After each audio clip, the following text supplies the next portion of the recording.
Hey guys, welcome to the Southside Blueprint. Myself is Aaron Kraling. We got Billy Rabbit here and Chris Tesi. All of us are with the Southside Group Real Estate. We're going to be talking to Chris Tesi about investing in Southern Maryland in real estate, rentals, flips, whatever it might be. So, Chris, go ahead and tell us about how you got into this, a little bit about yourself, and what the landscape looks like as far as investing in Southern Maryland goes. Sure, Aaron. It's funny. I got into real estate investing really by accident several years ago. I had a townhome in Waldorf, and we moved, and I couldn't sell it, so I ended up becoming a landlord. Honestly, it's kind of scary, but it turned out to be one of the best things I ever did. Great tax advantages, and right before the market took a turn in 2008, we sold that thing right under the line. Escaped the doom. Oh my gosh, it was unbelievable. But in terms of investing in Southern Maryland, whether you're flipping or whether you're going to do a rental, both are great ideas. I think probably the most important thing you can do is to know your numbers. Okay. Right. So many people get into investing and they say, well, I'll just put this amount of money in the house and it's going to cost me that much to buy it. And after that, it's all profit. Sure. But that's not the case. Yeah. Most people are buying with hard money. They're paying origination points to buy the house. They're paying all the closing costs. There's carrying costs. Sure.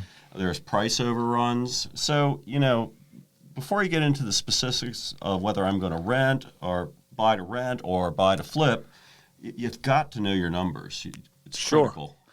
So Chris, take us. So you're a newly licensed real estate agent or whatever. Been in the industry. I would say you've been in the industry for quite some time or whatnot.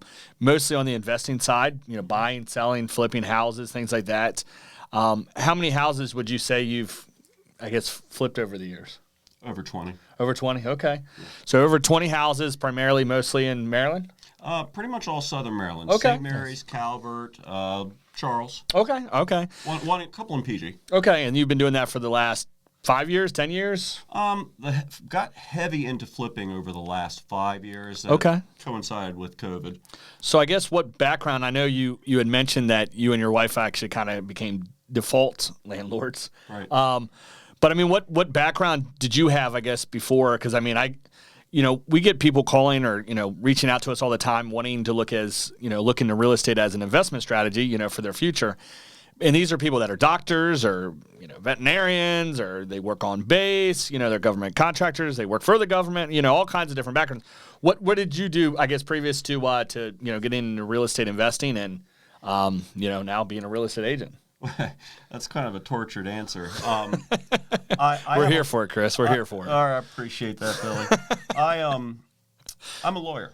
Okay, so I went to law school. I got my law degree. I practiced for a while. Didn't like it.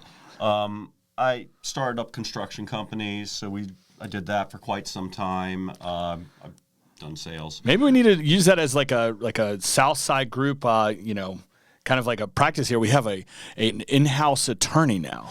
In-house attorney and contractor. We can be like one of our competitors. Absolutely. I look forward to that. But whole point is stay out of trouble, right? I just sort of educated myself over the years as to how to improve a house, what things cost, the sequence you need to do things. Sure. HGTV. Don't do that, Aaron. Nothing but trouble. But you need to know from a construction standpoint the sequence of things. Sure. Whether you're doing a lot of the work yourself or you're hiring people out, you just can't. If you're hiring people out, you just can't let them run amok. Right. You have to know how this needs to go. Sure. Yeah, you got to be careful of fool's gold. Absolutely, and time is money. Sure. Because I was talking about this earlier. You could be paying $50 to $75 a day in carrying costs. Sure, yeah. So you cannot be holding on to this house for a year. Right. You're going to be writing a check to sell this house. Yeah, no doubt. And we saw that very often, when the market got real crazy hot, we saw a lot of people jumping into investing or flipping houses, especially people that were coming out of market. So people that weren't necessarily, very familiar or very educated about Southern Maryland. They were buying these houses, which they thought, oh my gosh, this was a great wholesale deal, or look how cheap this house was, thinking that they were going to be able to list it for, a Montgomery County price or Northern Virginia price or whatever. And all of a sudden, you can't sell a split foyer in the Ranch Club for $500,000. I mean, it's been done. I mean, don't get me wrong, it's been done, but you know what I mean? Like, it's going to be very hard to make a profit if you're, and I always say acquisition cost is like one of the most important things. 100%. Acquisition cost is huge, but it's everything, Billy. Let's say you're walking into a scenario where I don't have a lot of capital, right? Sure. So I'm going to a hard money lender. Right. And this is how it works. You pay all the closing costs. Right. So that's like 4%. Okay. You pay, let's say you're borrowing the money to buy the house, you're borrowing the money to improve the house. Okay. Okay, you're going to pay typically 3 origination points. Well, that's not just on the purchase of the house. That's on everything. Sure. Okay, so now you have a huge nut that you've incurred, and you haven't done anything yet. Right. You have to improve the house. Sure. And then it's a small matter of selling the house. And by the time you pay real estate commissions, closing costs, closing assistance, right? You can be up to 10% sure. of the sales price. Yeah. So depending on the situation for sure. That's right. That's why it's so critical to move the project along, because you're just incurring more and more debt the longer you hold it. And I think a lot of people jumped into this thinking, okay, yeah, I'll be the next millionaire, right? I can make a killing on this. Sure. And you have a lot of really, really well fixed up rentals right Sure. now. Yeah. They couldn't sell, yeah. Yeah. No, there was an investor we were speaking to, and so the guy buys tons of homes every year in the DMV area. I mean, 150 homes or whatever. And he said, as long as I make money on 7 out of 10, I'm okay. Yeah. You know what I mean? I think it was somebody, Aaron, you and I were talking to, and it was like, as long as I make money out of 7 out of 10 or whatever, I'm doing okay. Which I guess makes sense, but to think that you're going to get 3 dogs, you're going to get 3 duds or whatever that are just going to lose you money. I mean, gosh, it seems so, especially when you're really investing, you're dealing with real money at this point. Yeah. You really are. So, Chris, right now, do you have a rental portfolio, or what's your strategy for investing right now? Right now, I have 10 rentals. Okay. And I'm always looking to expand that. Sure. The rentals are actually pretty interesting, the way you can go about doing it financially. I don't feel like just buying the house outright with a traditional mortgage. It's just way too much going on with that. Sure. So what I do is I'll use a hard money lender. Okay. I'll buy the house. Okay. Okay, then... You're not telling everybody your secrets now, are you? I'll send a link. They can retain me for educational purposes. That's that attorney in you. That retainer. He's charging retainers now. Small retainer. But... and then after we've improved the house to the point where it's rentable and I can get the money I want for it, I refi it through what's called a DSCR loan. Okay. And a DSCR loan it's a really interesting tool. They don't really care what your credit is. Now, you have to have decent credit. Sure, yeah. But what they're looking for is, okay, how much is the improved value of the property versus how much we're lending you? They really don't want to go over 80% if they can help it. Sure. And if you keep it down to 70%, the interest rate's much better. Right. And they're looking at, okay, how much are you charging for rent versus how much you're paying each month on your mortgage. Okay. It's a commercial loan. Right. Strictly speaking. And it helps you build that portfolio until you can roll everything into a jumbo loan. Sure, yeah. And I know for a long time or whatever, especially when the market was hot, we heard everybody was burring. Everybody was burring, And so, which the strategy does make sense. It makes a lot of sense. But you got to stay so strict and diligent on making sure, like you were saying earlier, Chris, about knowing your numbers, making sure. And I think something I want to hone in on that you said earlier or whatever was having a plan. Yeah. So many investors go in or whatever and not really having a solid plan. They find a good deal. Oh, my gosh, look how great this deal is. And, the spread's so high. And, oh, my gosh, I'm going to make all this money or whatever. But then they start work or they acquire the property and there's really no plan in place or whatever. Then they reach out to the contractor they typically work with and they're either backed up or they can't get to the job. Right. Now all of a sudden you got 2 or 3 weeks of just sitting idle or whatever. And like you said, $75 a day, $50 a day, whatever that is, carrying cost. And it's like, oh my gosh, at the end of the day, it's just eating away at profits. So Chris, you're using these DSCR loans, which pretty much if it's a good investment for the bank says, hey, let's go for it, which is really cool, really neat product. probably weren't even around when you had first started, I guess, doing No, they rentals. weren't. Yeah. They're pretty recent. Yeah. So you're utilizing that product. I guess if you were going out and picking your team, right, because I'm assuming that picking a good contracting team is really important to the success of the project and how much money you're going to make. What are you doing when you hire like a contractor? You're hiring your team to actually go in and do the work for flipping or for making a rental. I mean, I've been in the industry, so it's kind of unfair for me to say this, Billy, but I know the people out there. Sure, okay. And I want someone that's going to show up, get the job done. Right. I'm not interested in someone, doing half measures. I want a good end product, but right. They have to move the project along. Sure. I don't want to hear, oh, yeah, well, we've done this. We'll be back in a week. No, absolutely not. You're not coming back in a week. You're coming back tomorrow. Right. So that's critical. You have to have people that are responsive, that are capable, competent, all the above. Sure. So you're project managing most of your projects? Absolutely. Okay. You can't just let it run amok. I mean, I know a lot of people do that, but and I'm sure they do well, but I think you're also setting yourself up for a fall when you do things like that. Sure. Well, Aaron, I know you and I were talking about some of these new landlord laws and things like that. I mean, Chris, what do you think that's going to do to the industry? I mean, knowing now that you have to give, pretty much first dibs on, buying the house to the tenant, giving them pretty much first right of refusal on the property. I know, Aaron, you're doing a transaction right now where there were tenants inside month to month or whatever. So, I guess I'll ask you, Aaron, this question. So, what did your landlord do or whatever? What was that process like for her to, I guess, make sure she was compliant with the state of Maryland? Yeah, it's pretty simple. They've actually got a web portal now. So what you do is you go on the web, you first work up the documents, provide them to the tenant, and then if they sign them right away saying they're not going to buy them, you can go ahead and submit them in the portal, and then you're good to sell. Okay. They've got 30 days to respond. So, if you're a tenant in a situation where you're about to get kicked out because of this, you can buy yourself 30 more days if you really want to. Better hire an attorney like Chris, right? Small retainer. But, they've made the process pretty straightforward, but, it's still one more hurdle to deal with. Sure, yeah.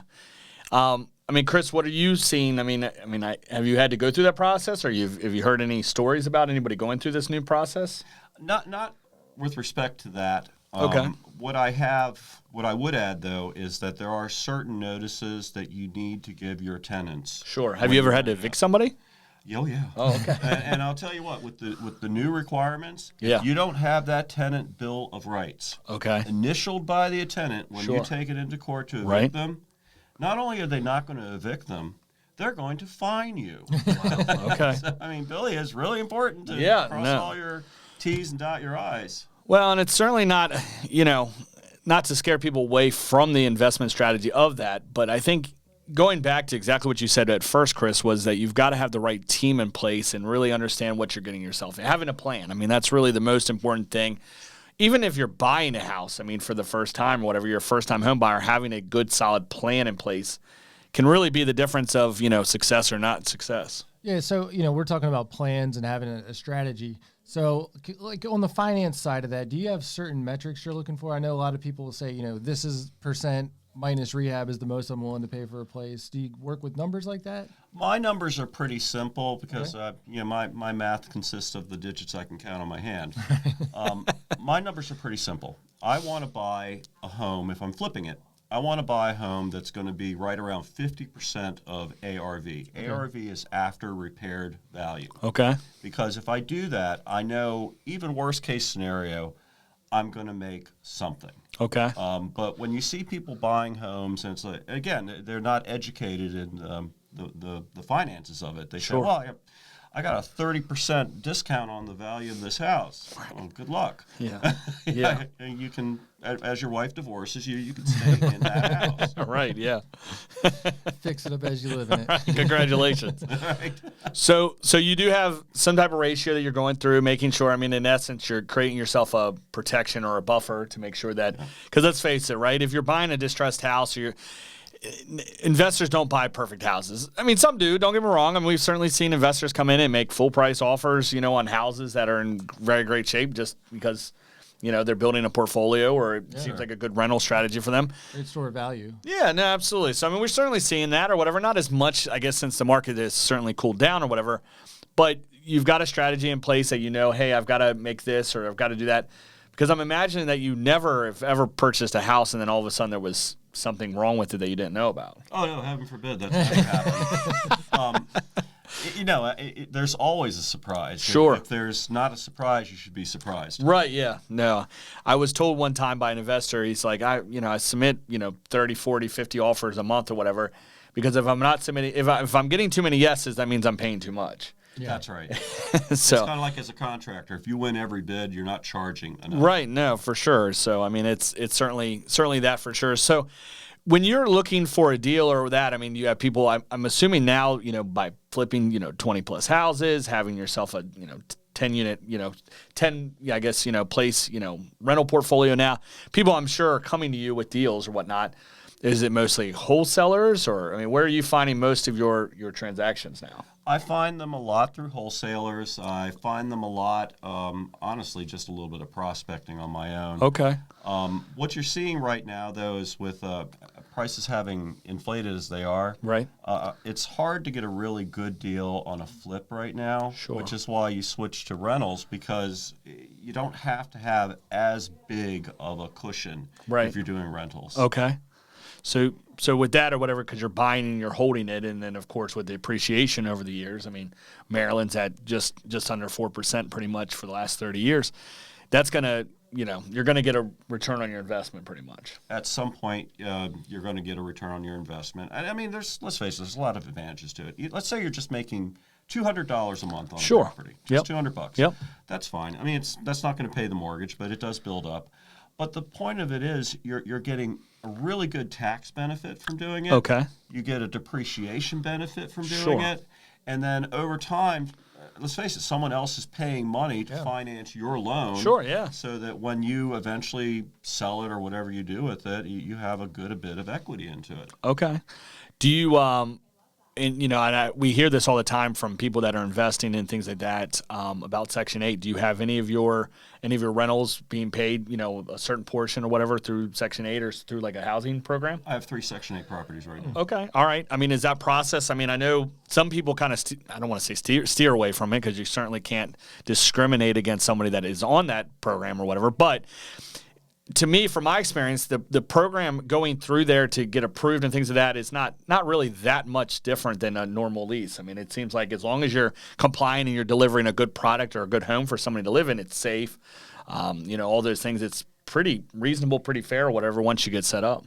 Absolutely. And the only difference is that the county is going to come in and do a quick inspection of the property and make sure that it complies with their requirements. Right. But the beauty of Section 8, I mean, obviously you're going to screen your tenants. Yeah, regardless. Someone comes in, they look like they're going to take a chainsaw to the place, and obviously you're not going to rent to them. Sure. But let's face it, you're getting paid by the government. Right, exactly. Yeah. Yeah, I mean, you're making sure whatever that at the end of the day or whatever your investment is being taken care of. You know what I mean? That the people are going to respect your property and things like that. And then, there's housing assistance programs for a reason or whatever, to get people back into a position or whatever, to make sure.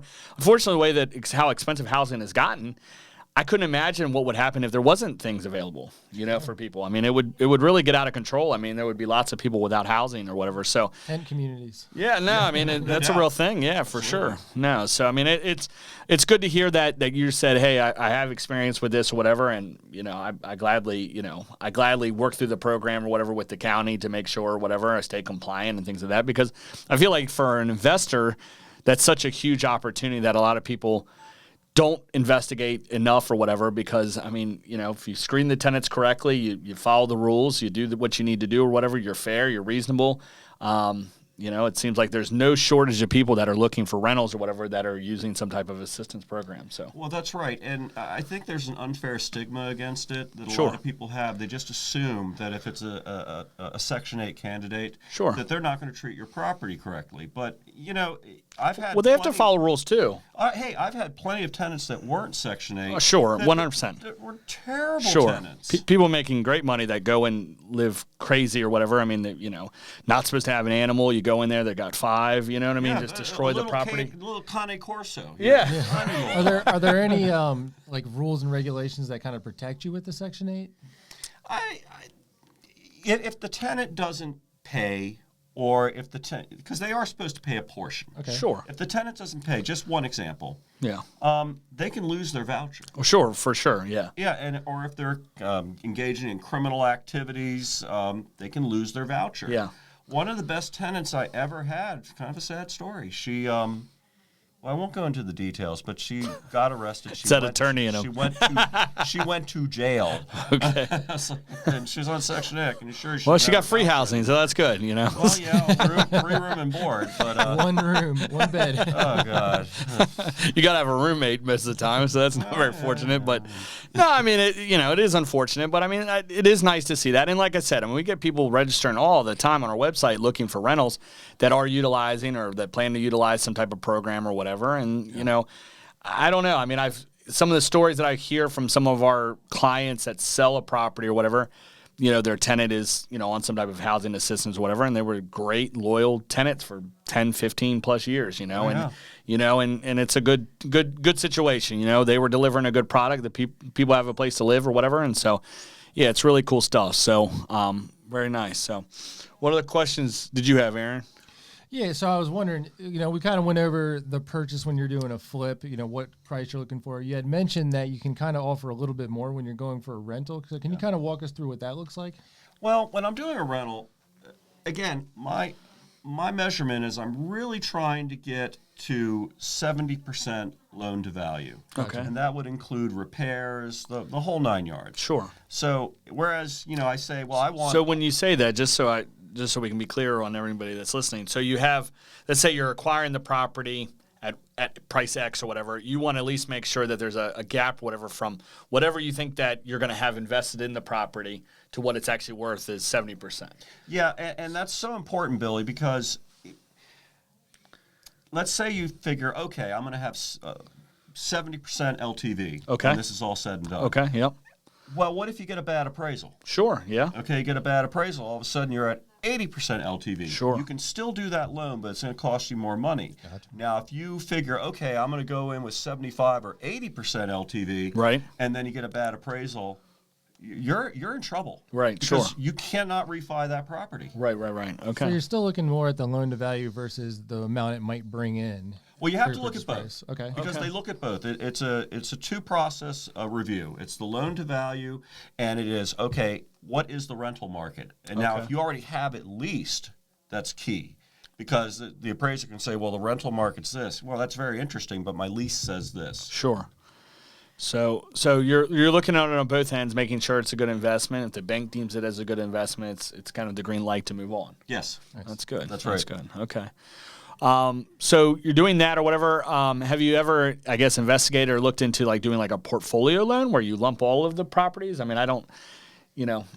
Yeah, actually, 10 is kind of the magic number. Okay. All right. So I'm at 10 now, or will be very soon. Okay. And probably not right away, but at some point, I am going to want to roll everything into a jumbo loan. Now, one thing you need to be aware of with these DSCR loans is because they're commercial loans, you know, right. These are not residential loans, they can have prepayment penalties. Gotcha. So okay. they'll entice you with a lower interest rate, okay. but you have to carry that loan for a minimum of, say, 3 years. Right? Your kids will have to pay it off. Well, that's right. Well, it's their problem. But I've given them so much. No, but, you know, so there's a lot of things that go into it. Sure. But ultimately, what you want to do for a wide variety of reasons is to put everything that you have under one umbrella of a jumbo loan. Okay. Save you a ton of money. Okay. All right. So you're pretty much using the equity from all of the properties all as one. And ultimately, that's much safer, less riskier for the bank or whatever because, hey, if one's going a little south, you know that you got 9 others that hopefully are help supporting it. If you've got them all under one jumbo loan, does it make it harder to, let's say, part with one property? There are different loans that will allow you to do that. And you just have to talk to the particular institution. One thing I do believe is that when the time comes where I want to start offloading this, I think it's a lot easier to sell a portfolio. Okay. Gotcha. Okay. So finding a buyer for all 10. Just get someone that'll buy your whole portfolio. I mean, I could be off on that, but I think it's a decent strategy. No, I mean, especially if you find the right person that's looking for an investment portfolio, strategy. Yeah, you know what I mean? So, I guess it depends on what market we're in. You know, if we get back to a market that was blazing hot and everybody was looking for a primary residence, maybe it's separating them or whatever, selling them one by one or whatever. Because at the end of the day, too, people need to keep this in mind. Investors are doing this for profit. You know what I mean? Yes. Like, this is not the Red Cross or whatever. This is, for-profit business.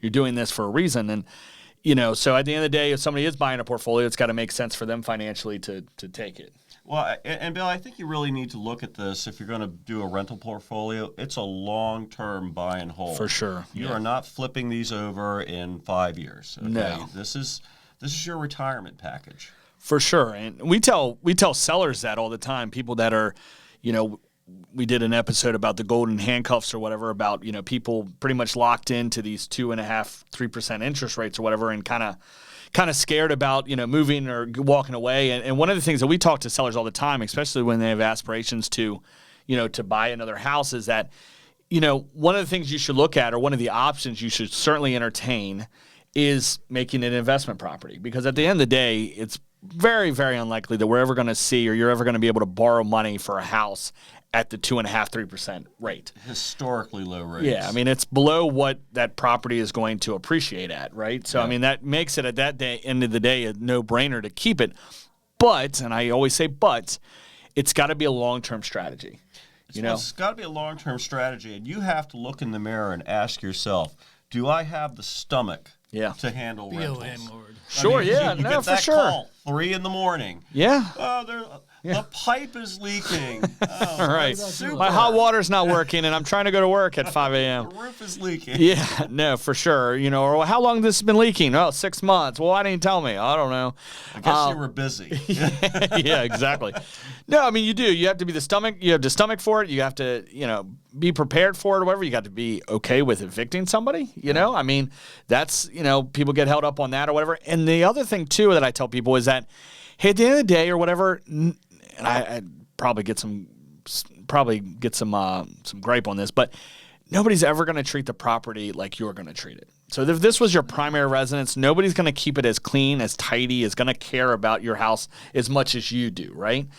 And so, regardless of the price, number or whatever it may be, you got to keep that in mind or whatever. And it only takes one bad tenant to destroy multiple years of profit that you made. Yeah.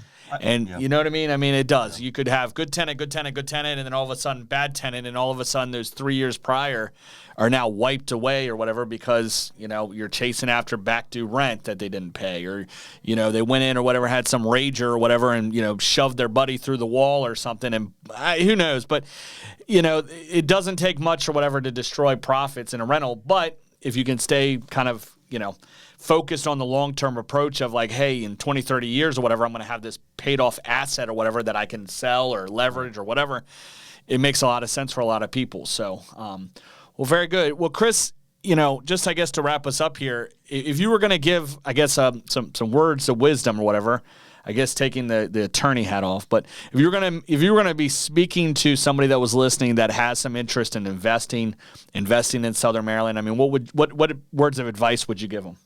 Know your numbers. Know your numbers. It's okay. critical. Know your numbers. If you don't know your numbers, then find someone that can mentor you. Okay. You've got to know your numbers because, again, Billy, I've seen so many houses that clearly were meant to be flips. Sure. And they are rentals now because these people can't sell them. They didn't know their numbers. Sure. No, that makes a lot of sense, whatever. So, very good. So.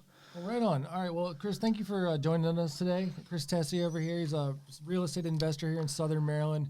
Billy Rabbit and myself with the Southside Group Real Estate. We're all actually from the Southside Group. But thanks for joining us on the Southside Blueprint, and we will see you next time. Thank you, Aaron. Thank you, Billy. Bye, everyone.